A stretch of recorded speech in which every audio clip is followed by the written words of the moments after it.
physique, éthérique, astrale, mentale, causale, psychique et atmique, les 7 premières dimensions.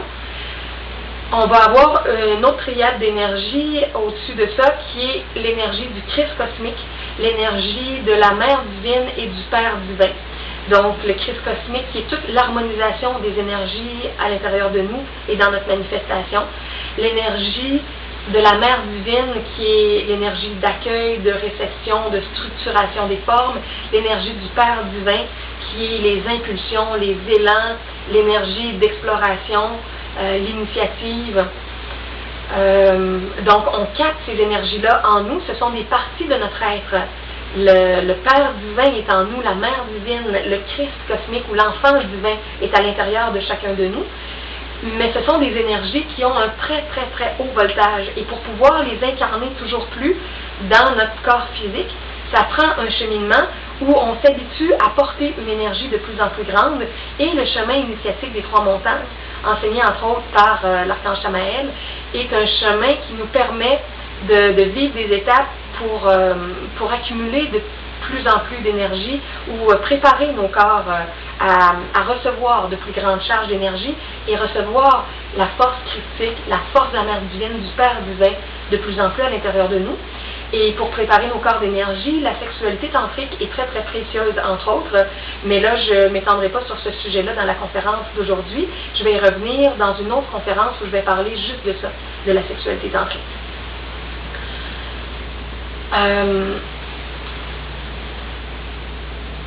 Donc, là, je viens de parler des 7 dimensions de base, plus les 3 autres en parlant de l'enfant divin, de la Mère divine, du Père divin, ou le Christ, la Mère et le Père cosmique. Donc, 7 plus 3, on est rendu à 10, et les 2 premières sphères de l'absolu, qui sont des zones comme d'observation de la création, de préparation pour s'immerger dans la création, des zones de repos où des grands créateurs, des cosmo-créateurs vont se reposer avant de revenir plonger dans des expériences de manifestation, d'enseignement, de matérialisation de toutes sortes de choses dans différentes dimensions sur la planète. Alors, Ein Sof Or et Ein Sof sont les deux sphères de l'absolu avant d'arriver à la sphère la plus pure qui est Ein. Il existe des initiés qui ont fait le chemin de remonter pour apprendre à retourner à l'origine de la lumière. Et on appelle ça des initiés qui peuvent rejeter la pierre. Donc, ils ont développé la pierre philosophale. Ils ont développé tout leur corps de lumière. Et ils peuvent jeter la pierre dans le sens de choisir de tout recommencer pour avoir encore plus de compassion, plus de compréhension de tous les mécanismes subtils. Et quand on parle entre autres de Yeshua ou de Jésus à l'époque moderne, c'est un grand initié, le plus grand de notre système solaire et même de plusieurs systèmes solaires à une grande échelle. C'est un être qui a un bagage extraordinaire et il a vécu ce chemin-là de descente dans la matière et de plonger dans la création, dans les égaux et de s'être relevé. Donc, il a vécu une différente série d'incarnations aussi avant de pouvoir se relever. Et lors de son passage il y a 2000 ans, c'était une 7e remontée, comme quoi qu'il a déjà vécu le processus jusqu'à l'absolu à différentes reprises et qu'il est revenu et qu'il est remonté. Donc, ça permet à ces initiés-là de pouvoir remonter plus facilement parce qu'ils ont déjà connu le chemin du retour à la source. Moi, je sais que dans mon âme, j'ai déjà vécu ce chemin de remontée-là et que je suis en train de le reparcourir de nouveau. Alors, c'est pour ça qu'il y a des choses qui s'intègrent beaucoup plus rapidement. Mais on doit quand même vivre toutes les étapes une après l'autre et sortir de notre amnésie, retrouver tout notre bagage originel. Et il y a beaucoup de gens qui sentent qu'ils ont déjà connu certains niveaux, qui ont été perdus ou qui ont été abandonnés pour différentes raisons. Donc il y a des descentes conscientes dans la matière et il y a des chutes énergétiques, entre autres avec le parcours sexuel. Il y a des chutes qu'on peut vivre pour perdre des énergies qui avaient été accumulées pendant longtemps. Donc, c'est différents chemins qui sont possibles.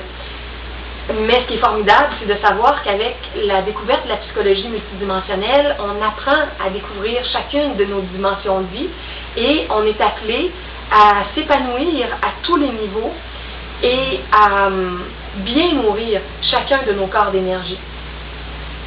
Quand on parle aussi de l'arbre de la Kabbale ou de l'arbre des séphirotes, c'est toutes des sphères d'énergie, puis on voit l'absolu, on voit un premier triangle, un autre triangle, un autre triangle, le plan physique.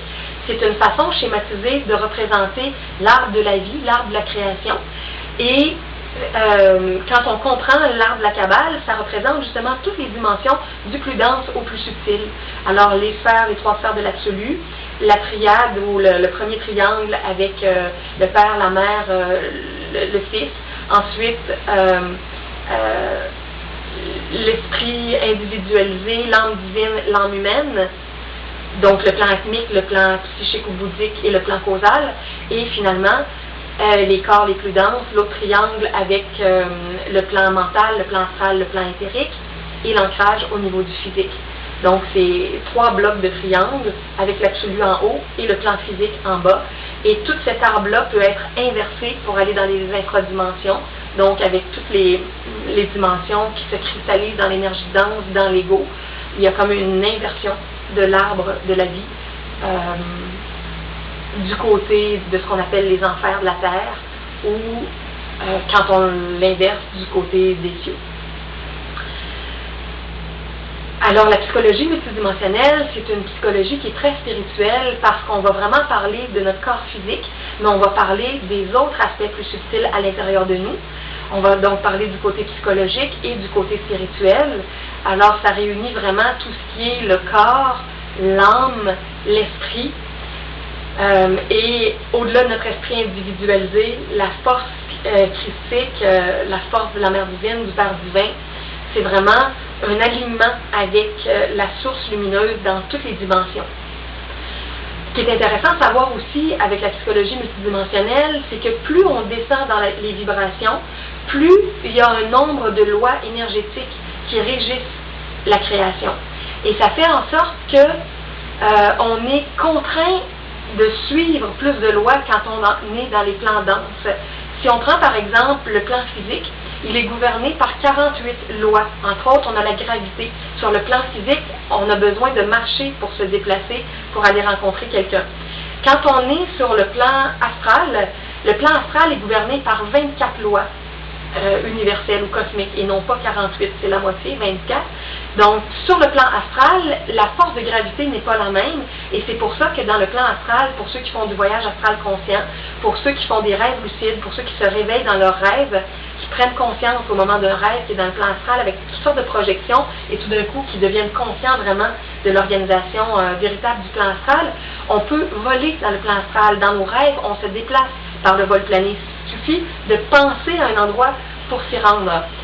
Donc, il y a moins de contraintes à toutes sortes de niveaux dans le fonctionnement de la dimension astrale, qui est une dimension de l'au-delà, où se retrouvent les êtres qui désincarnent et qui n'ont plus leur enveloppe physique dense. Après ça, le plan astral, au-delà de ça, il y a le plan mental. Donc, au lieu d'avoir 24 lois, il y en a 12. Donc, sur le plan mental, tout est plus rapide. Aussitôt que quelque chose est pensé, c'est matérialisé, c'est cristallisé dans le plan mental.